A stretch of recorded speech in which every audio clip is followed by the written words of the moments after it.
Terima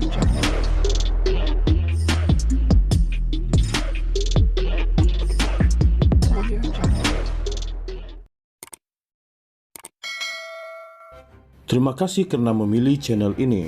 Sebelum kita mulakan video ini, sila pertimbangkan untuk menekan butang like, share, dan subscribe, dan aktifkan butang lonceng Anda agar Anda sentiasa mendapat info-info percuma pada setiap hari dari channel kami. Dan tinggalkan komen Anda karena komen Anda amatlah dihargai. Terima kasih.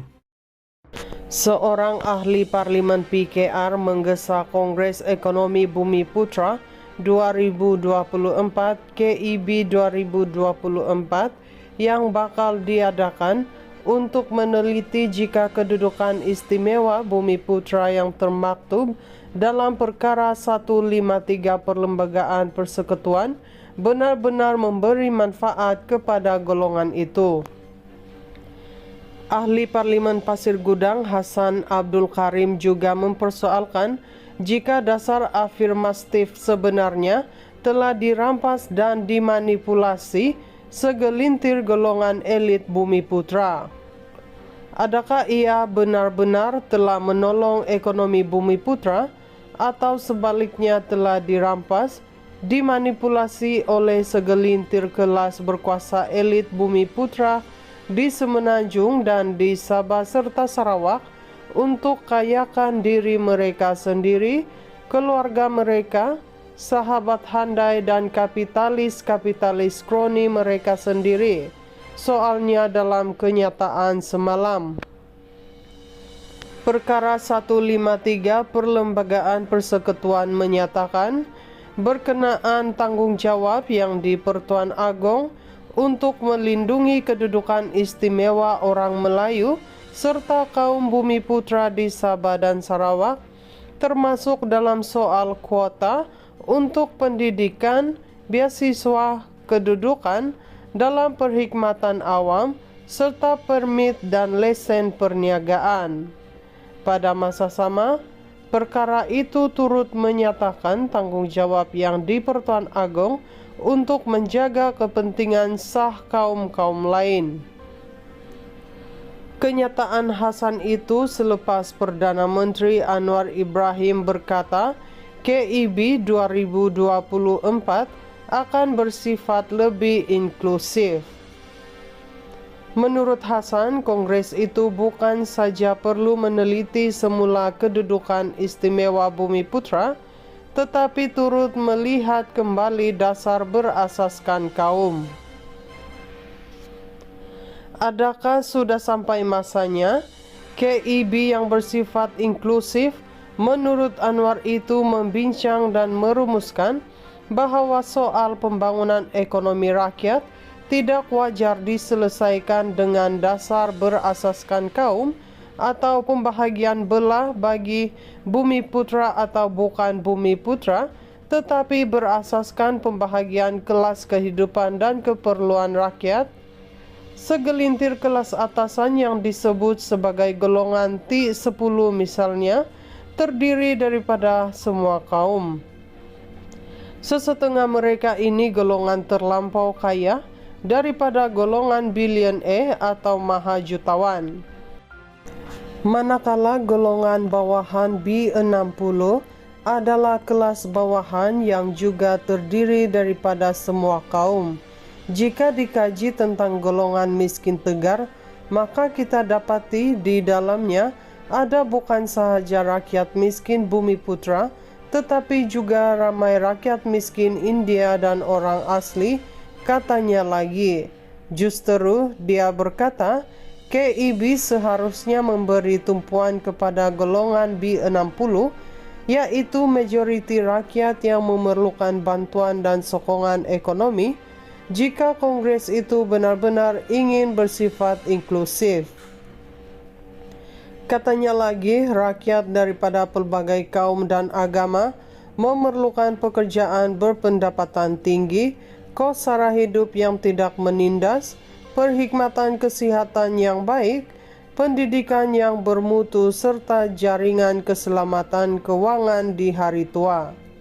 Jadi, KIB yang berjaya nanti akan menghasilkan dasar keadilan ekonomi untuk semua rakyat tanpa mengira bumi putra atau bukan bumi putra, dan tentu sekali pada akhirnya akan menghasilkan keadilan sosial untuk semua.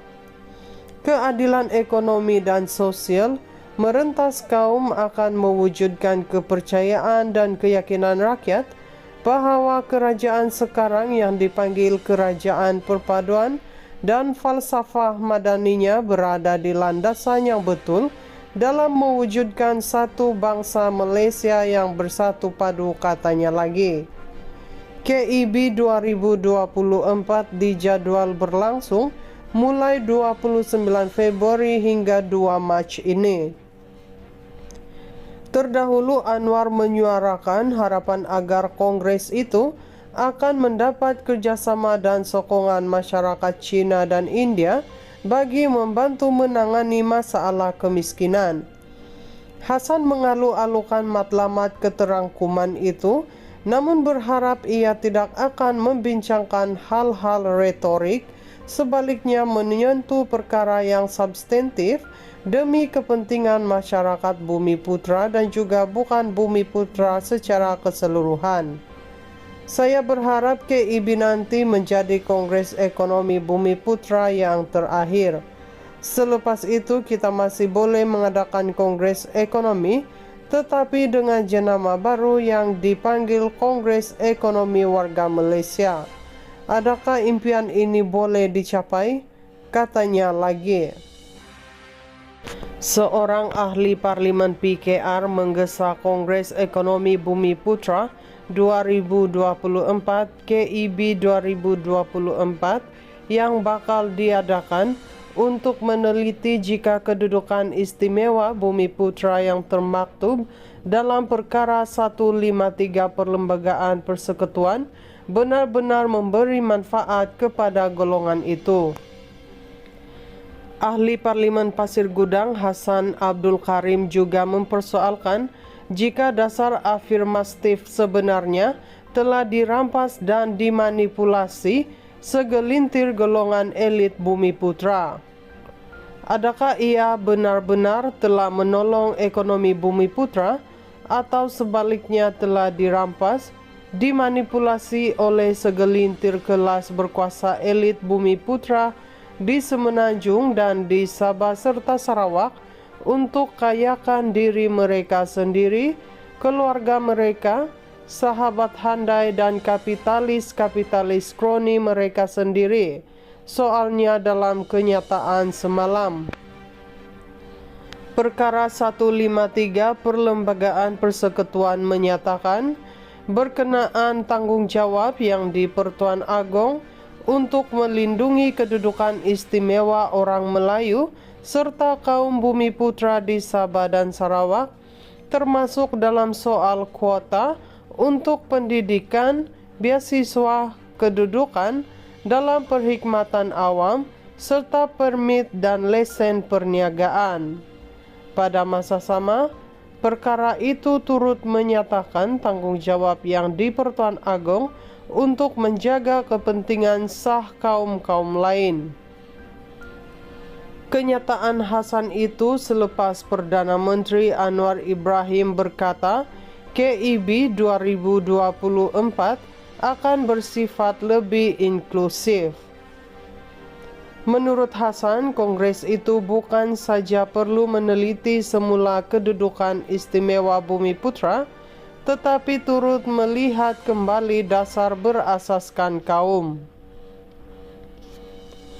Adakah sudah sampai masanya KIB yang bersifat inklusif menurut Anwar itu membincang dan merumuskan bahwa soal pembangunan ekonomi rakyat tidak wajar diselesaikan dengan dasar berasaskan kaum atau pembahagian belah bagi Bumi Putra atau bukan Bumi Putra, tetapi berasaskan pembahagian kelas kehidupan dan keperluan rakyat. Segelintir kelas atasan yang disebut sebagai golongan T10 misalnya, terdiri daripada semua kaum. Sesetengah mereka ini golongan terlampau kaya daripada golongan bilioner atau mahajutawan. Manakala golongan bawahan B60 adalah kelas bawahan yang juga terdiri daripada semua kaum. Jika dikaji tentang golongan miskin tegar, maka kita dapati di dalamnya ada bukan sahaja rakyat miskin bumi putra, tetapi juga ramai rakyat miskin India dan orang asli. Katanya lagi, justru dia berkata, KIB seharusnya memberi tumpuan kepada golongan B60, yaitu majoriti rakyat yang memerlukan bantuan dan sokongan ekonomi, jika Kongres itu benar-benar ingin bersifat inklusif. Katanya lagi, rakyat daripada pelbagai kaum dan agama memerlukan pekerjaan berpendapatan tinggi, kos sara hidup yang tidak menindas, perkhidmatan kesihatan yang baik, pendidikan yang bermutu serta jaringan keselamatan keuangan di hari tua. Jadi, KIB yang berjaya nanti akan menghasilkan dasar keadilan ekonomi untuk semua rakyat tanpa mengira bumi putra atau bukan bumi putra, dan tentu sekali pada akhirnya akan menghasilkan keadilan sosial untuk semua. Keadilan ekonomi dan sosial merentas kaum akan mewujudkan kepercayaan dan keyakinan rakyat bahwa kerajaan sekarang yang dipanggil kerajaan perpaduan dan falsafah madaninya berada di landasan yang betul dalam mewujudkan satu bangsa Malaysia yang bersatu padu. Katanya lagi, KIB 2024 dijadwal berlangsung mulai 29 Februari hingga 2 Mac ini. Terdahulu Anwar menyuarakan harapan agar Kongres itu akan mendapat kerjasama dan sokongan masyarakat Cina dan India bagi membantu menangani masalah kemiskinan. Hasan mengalu-alukan matlamat keterangkuman itu, namun berharap ia tidak akan membincangkan hal-hal retorik, sebaliknya menyentuh perkara yang substantif demi kepentingan masyarakat bumi putra dan juga bukan bumi putra secara keseluruhan. Saya berharap KIB nanti menjadi Kongres Ekonomi Bumi Putra yang terakhir. Selepas itu kita masih boleh mengadakan Kongres Ekonomi, tetapi dengan jenama baru yang dipanggil Kongres Ekonomi Warga Malaysia. Adakah impian ini boleh dicapai? Katanya lagi.